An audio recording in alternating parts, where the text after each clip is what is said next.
All right, guys, how you guys doing today? Today we are going to go over the long run self adjustment. Is the audio okay on this? But now I'm down to 5, but there's still.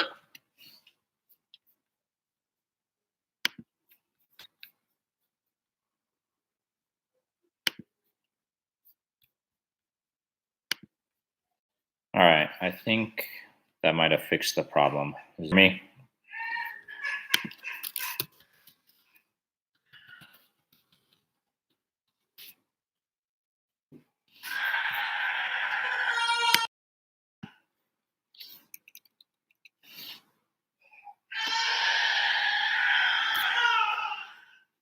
Can you guys hear me? Or it doesn't seem like my microphone's working.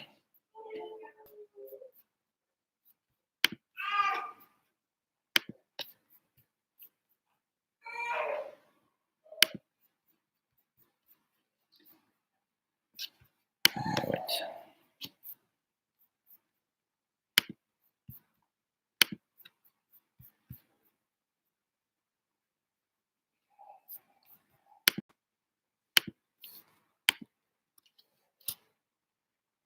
Oh, okay, cool. All right, sorry guys. For some reason, the microphone's not working on this side, or saying that it's working. So let's go ahead and get started then. Today, what we're going to talk about is long run self adjustment. Okay, we're going to talk about the ADAS model and the LRAS, or the long run aggregate supply curve. If you are not familiar with those terms, right, you probably have missed the last few lectures. So let's go ahead and just do a quick review of what it is that I'm talking about. So the ADAS model is this right here. Let me just get rid of some of this stuff here so it's easier to read.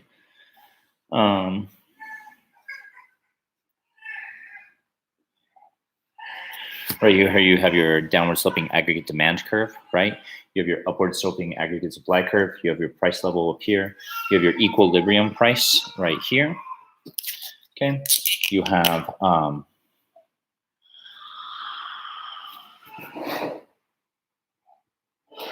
Q sub Y, and this indicates full employment, right? And then you have real GDP on the horizontal axis. Okay.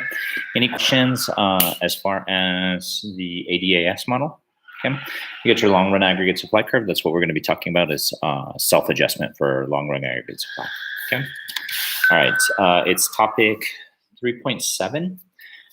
So if you are following along in the PowerPoints, you can just find 3.7 and then get right there. Okay. Okay, so, all right. So remember the difference between short run and long run is that in the short run, wages and resource prices are sticky, and so they will not change when price levels change, right? And then in the long run, wages and resource prices are flexible, so they will change in the long run. Now,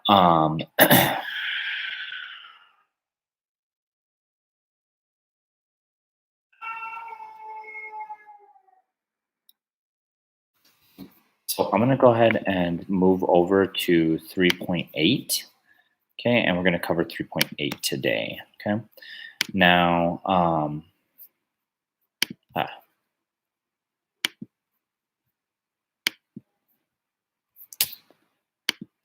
now 3.8 is about fiscal policy. Okay, and fiscal policy is essentially government spending, or what the government, or taxes, right? So those two things that the government can do. And so let's go ahead and get started with fiscal policy. Okay. Now, what I want you guys to do here, what's up, Nick? How you guys doing? Zara, how you doing? Danny, I see you. Good. Thank you guys for joining. What I want you guys to think about right now is that the economy is very similar to a car, right? Now, you can drive a car, right, for 120 miles per hour, but that's not sustainable, right? And that would be like, we could drive the economy with very low unemployment, right? But we cannot do that for a very, very long period of time, right? What's going to happen is we're going to get inflated prices, and prices are going to keep going up and up and up, right? Now, a car is more than capable of driving super slow, right? We can drive a car forever at um, 20 miles per hour, right? But it can go faster. And that's driving a car slow is very similar to something like high unemployment, right? So, um, but what we can do with this car is we can drive it for 70 miles per hour, and that's sustainable, right? Like we can sustain that for a very long time. And that would be like full employment, right? So if we were to look at the business cycle, we can see that, right? Very clearly, okay?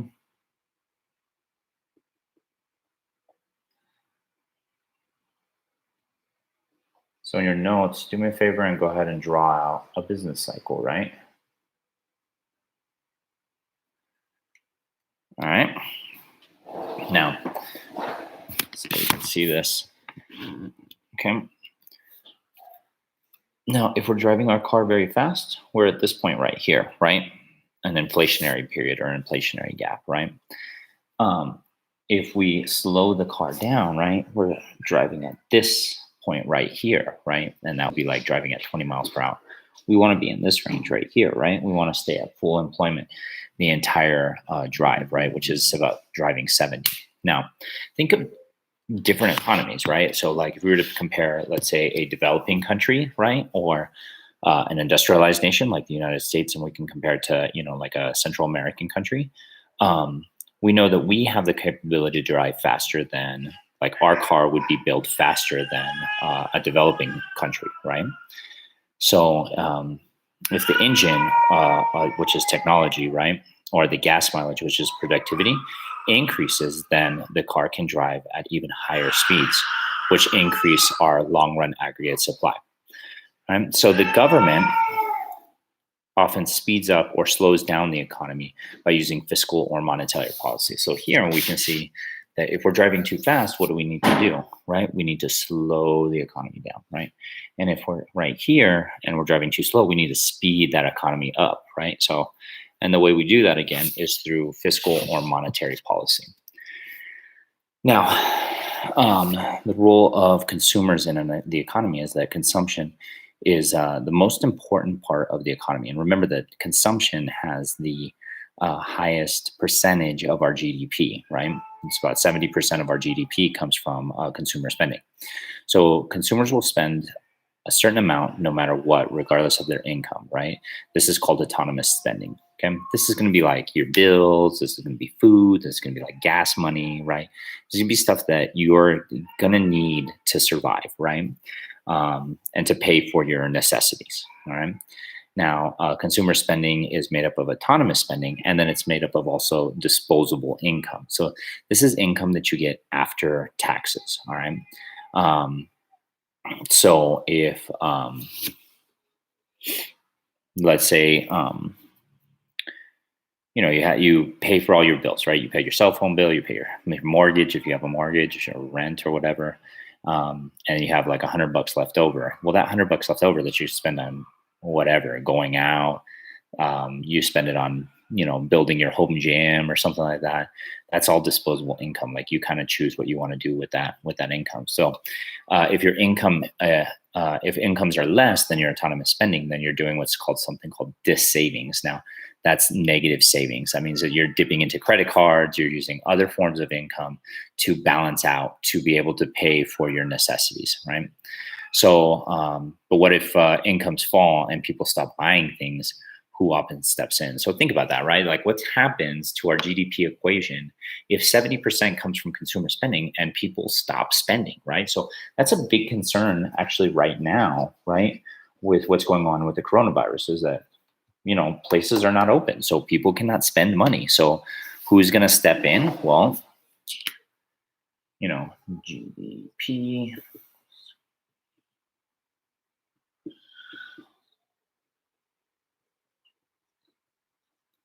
Right? If this value goes down, right? Well, you're going to need this value, right? You're going to need G to step in and increase that so that we can offset this consumer spending. Now, how does that happen? Well, we're going to look at how the government, or the role of the government, what they can do to help our GDP. And right now, they're trying to do that, right? So the government has two tools, right? They can use fiscal policy, which is asking actions by the government to stabilize the economy, and then there's monetary policy, which is actions by the Federal Reserve to stabilize the economy. So you have two things that can move or help if the economy is not where the government wants it to be, or not where we want it to be. We can do monetary policy, or we can do fiscal policy. Okay. Now, fiscal policy, there's two things, or two tools, right, in our toolbox that we can use for fiscal policy. And those two tools are spending, right? And that makes sense, right? Government spending, or taxes, right? So they can decrease taxes or increase taxes depending, or they can increase spending or decrease spending depending on where we are on that business cycle, right? So again, if we're looking at our business cycle, right, and then GDP, real GDP time. All right. We see here, so the government can do two things right here, right? They can increase taxes, so people stop spending as much, right? Or they can decrease government spending, right? And that's going to lower or slow down the economy. Here, they can do two things, right? They can either, one of two things, they can either increase government spending, right? Or they can decrease taxes. By decreasing taxes, that increases people's disposable income, right? And now you're able to purchase more things, right? So again, two things that they can do is taxes and spending, right? Okay, so now we have discretionary fiscal policy and then non-discretionary fiscal policy. And so some of these things are already set, or are some good examples that are going on right now in the economy. So Congress creates a new discretionary policy. Congress is going to create a new bill that is designed to change aggregate demand through government spending or taxation.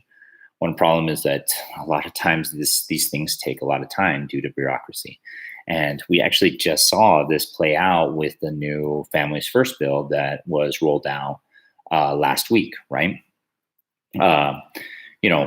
Again, I don't really get into politics. You guys know that, but the Democrats weren't comfortable with the bill, so they didn't vote on it. And then the Republicans went back and they changed some things, and then they re-rolled out the bill, which that took time, right? That took like a good week or half of a week to get that passed. Now, what we're talking about here with this is not something as drastic, right? Like these things hardly ever happen. So they knew that they needed to get this through quickly, right? So they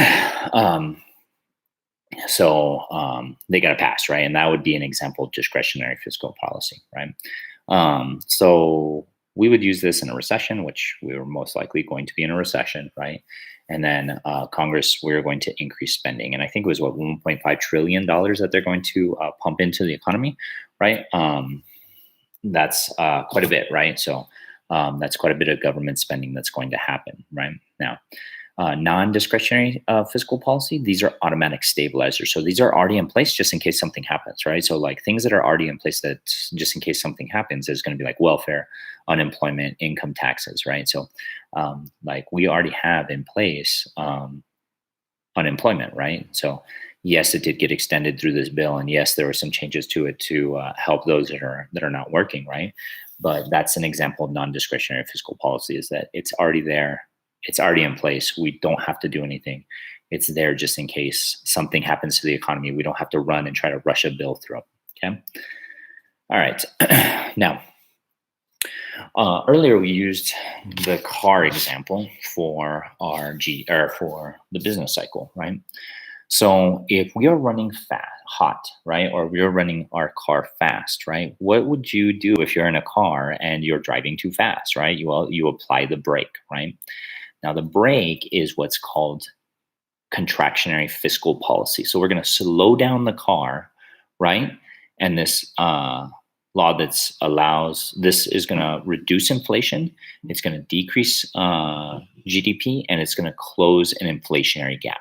So it's going to slow us down. Now, how far does it slow us down? We don't know, right? So we try to make these peaks and troughs as small as possible, right?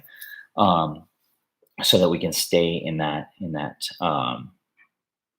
full employment or that trend line, right? Now, I mentioned earlier, right? Two things you can do right here at this point to slow down the economy. You can decrease government spending. So if you decrease government spending, right?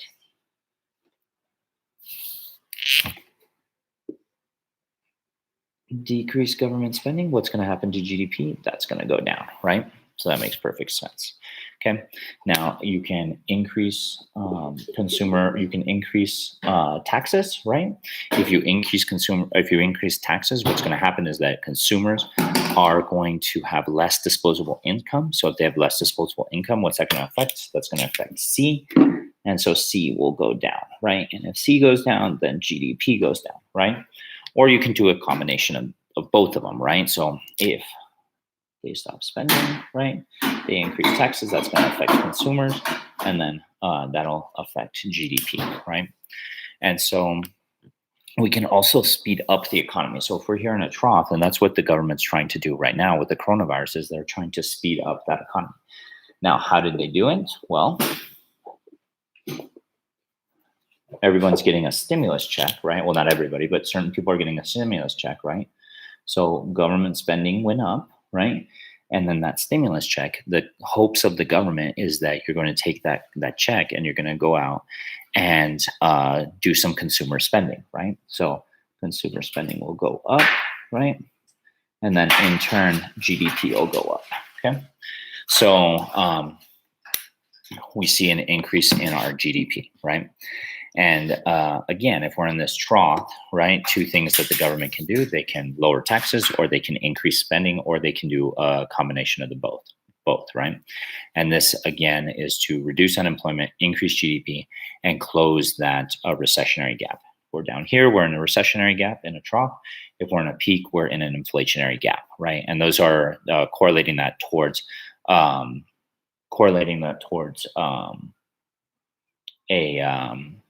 the ADAS model, okay? All right.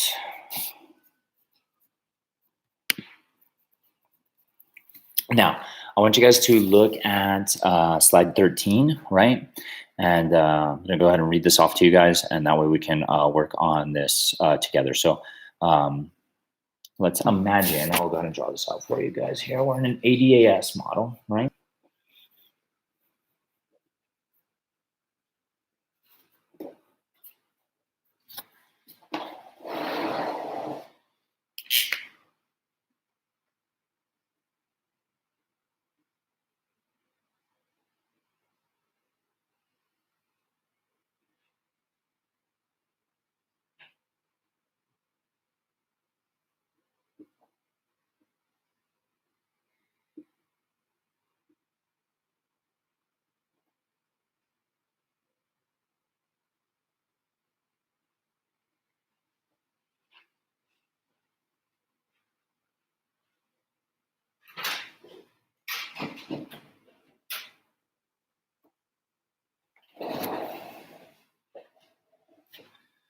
Okay.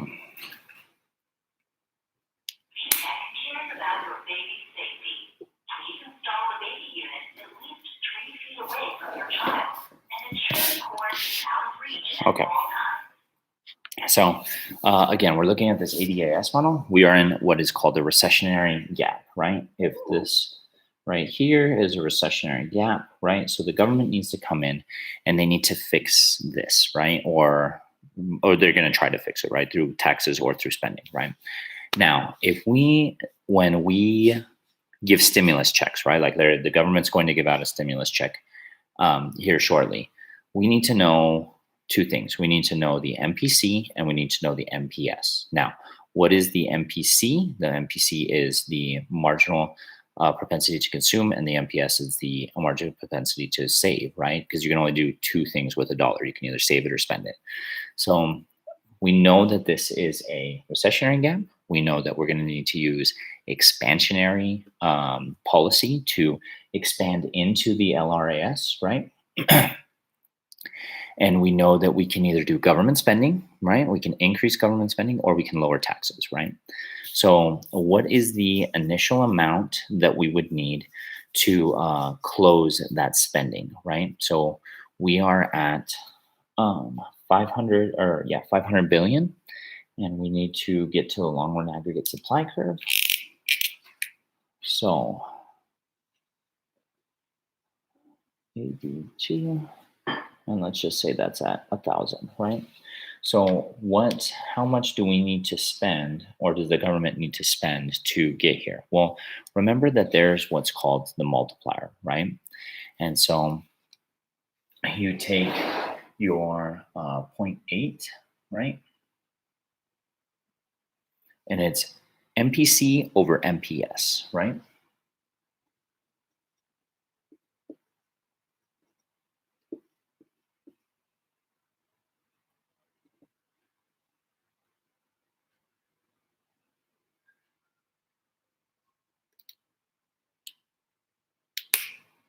No, that's the taxing multiplier.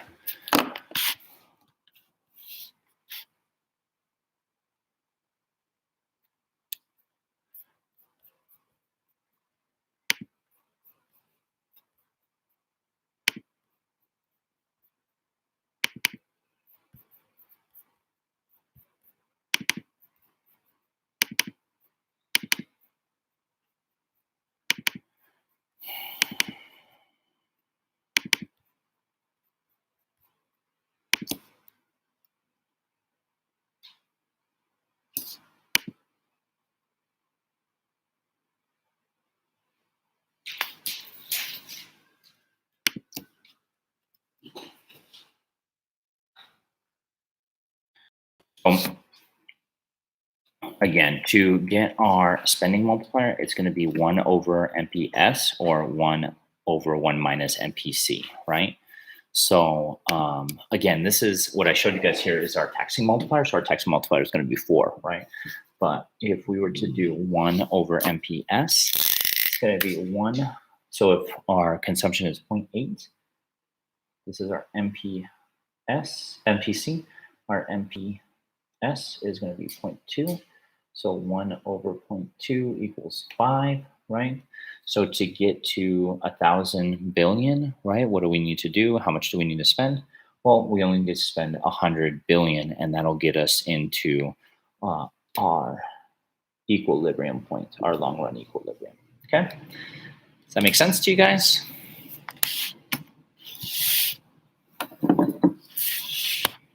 Okay.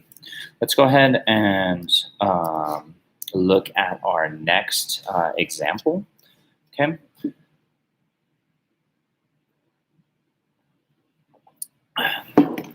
Now, go ahead and draw that out into your notes, right? What I want you guys to draw out is a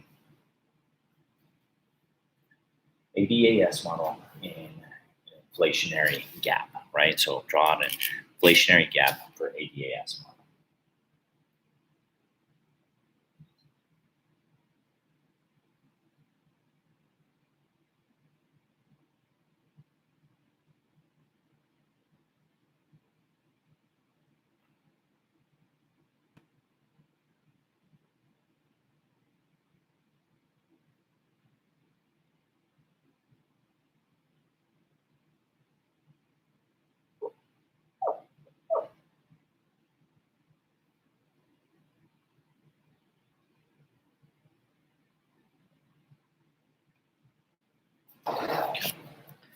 So what we have here, right, is we have our ADAS model in an expansionary gap, right?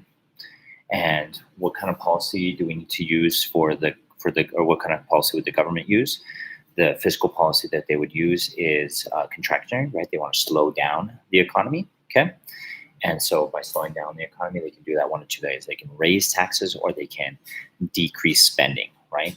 So if they're going to decrease spending, right, how much do they need to spend to be able to decrease spending? Well, again, it's not going to be 20 billion, right? If these values are in billion, right? What we need to do is we need to figure out what the multiplying effect is, okay? And remember that the multiplying effect is 1 over MPS, right? So if their consumption is, if their MPC is 0.5, their MPS is 0.5, right? So 1 over 0.5 is 2, right? So that's our multiplier. So what that means is we need to figure out a value that you multiply by 2 to get to 20 billion, right? And 2 times 10 billion will get you that 20 billion you need to be able to slow down that gap, right?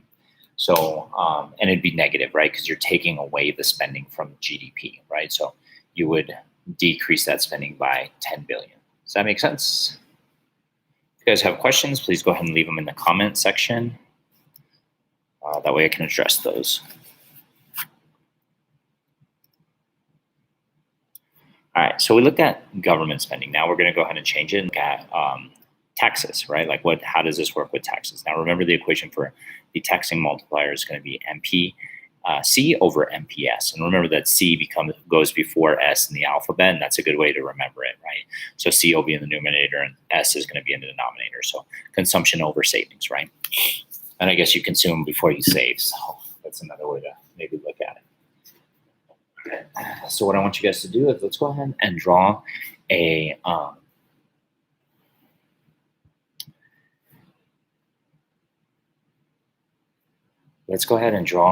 graph in an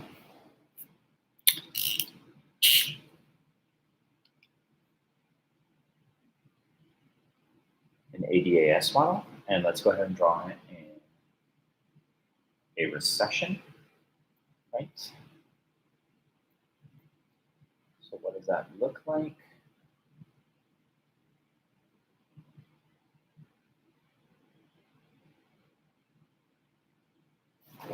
That's what it's going to look like in a recession, right? So how do we get it out of a recession? Well, again, the government could cut taxes, right? So let's put some values down here. This is 80 and this is 100, right? How much would the government need to cut to get us into long-run aggregate supply? Well, to spend, we have already answered this question, right? We know that spending 4 billion, right? Because our multiplier was, the multiplier was 2, right? So, no, our multiplier was 5, I'm sorry.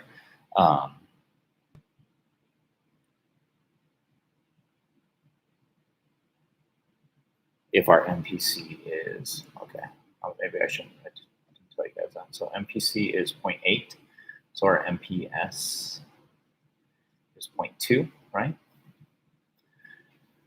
So it's 1 over 0.2, that's 5. So our spending multiplier is going to be, 5. So if we spend 4 billion, that will give us the 20 to make up the deficit. Does that make sense? Okay. Now, what if we were to close the gap using taxes? Again, our multiplier is MPC over MPS. So if we were to take our MPC, that's 0.8, and divide that by 0.2, that's going to give you 4, right? And so they would need to cut taxes by 5 billion, right? So our taxing multiplier will be 4. Now, just to kind of so you guys understand, taxing multiplier is always going to be 1 less than the spending multiplier, right? So keep that in mind. Now,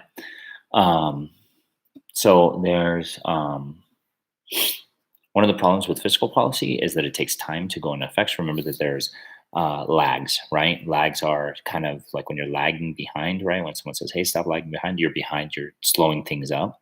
Now, the 3 different types of time lags that are commonly used, right? Or that is recognition lag. So realizing that we're in a recession and we need to do something, right? The second one is administration lags. That's, Congress taking time to write the bill, pass the bill, right? That's going to take time.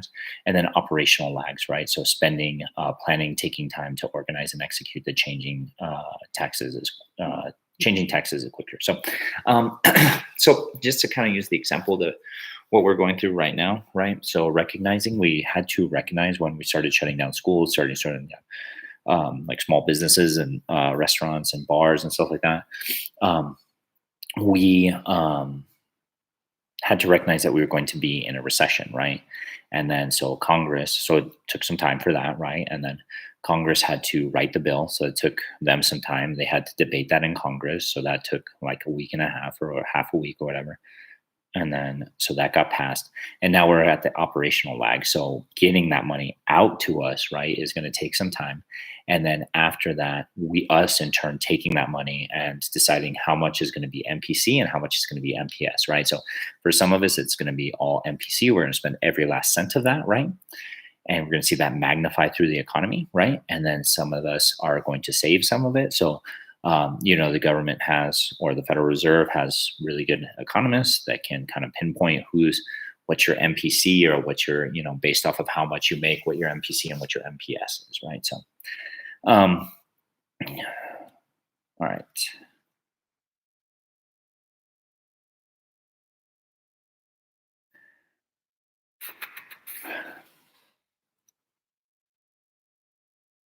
Okay, so next time when I meet with you guys, I want to go over the FRQ from 2013 and the FRQ from 2008. I'll go ahead and put those on the comment, or not the comment, but the description next time, so that way you guys can work on those as we're going through them. Also, tomorrow we're going to do a Zoom conference at 2. So if you're in my morning classes, if you guys could show up to that, that'd be good.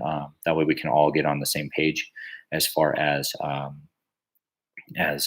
we need to do. So is there any questions or anything that you guys are having trouble with as far as the content's concerned, or anything that I've gone over?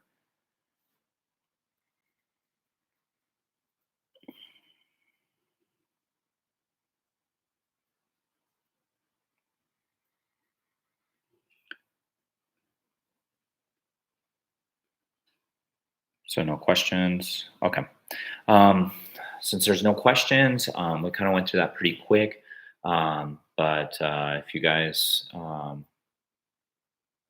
yeah, tomorrow I'm going to go ahead and post I'm sorry, I meant to mention that. Tomorrow I'll post the Zoom details. I'll post those on Schoology. Um, um, at 2, you cannot do that. All right. We'll try to fill you in with what you need to do. Yeah, I'm going to talk about the module quizzes so that you guys can start knocking those out. They correlate with the quiz or with the lectures, so that you guys we can start putting some grades in the grade book. So.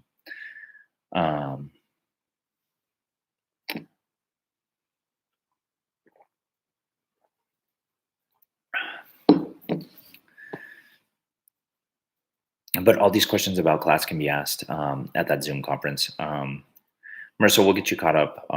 Maybe we can do that at a separate time or something like that, or we'll take notes and then post the notes on Schoology. But as far as the content's concerned, was there any questions about fiscal policy and using fiscal policy?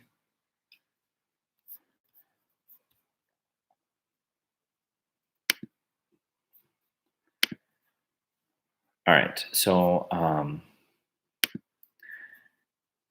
next time what we're going to be covering is we're going to be covering automatic stabilizers. That's 3.9, and those FRQs, right? Those of you guys that are taking the AP test, you guys do realize that the AP, or hopefully you guys understand that the AP test is going to be completely FRQ based, right? So you guys will have to practice some FRQs. So we'll practice the FRQs. It's great for my dual credit guys. Like, you guys need the practice too. And then we will go ahead and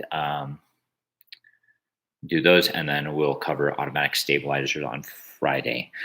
There's a possibility that maybe we move the time on Friday, because there's a webinar that I think maybe we can do instead that talks about it's some professors here from UTEP that are doing it. But let me check to see if it's all right to invite you guys and see if we can, or if they just want me to sit in on it. But I'll definitely let you guys know on tomorrow in that Zoom conference. Okay, but I don't think there's any other questions. If not, please guys, please stay safe. Please wash your hands. Please make sure that you guys are using your social distancing, right? And appreciate you guys sitting in and we're doing class like this, right? A little different, but we'll figure it out. All right, guys, have a good day.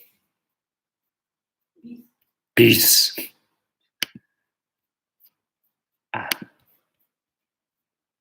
Yes, I will. I'm sorry, Nick. I will post the code in Zoom. I'm sorry, in Schoology for the Zoom conference tomorrow. All right, buddy. And so, all right, I'll that's just last thing. I'll post that that code in Schoology for that Zoom conference tomorrow, or probably later tonight. Let me just get it set up. All right, guys. See you.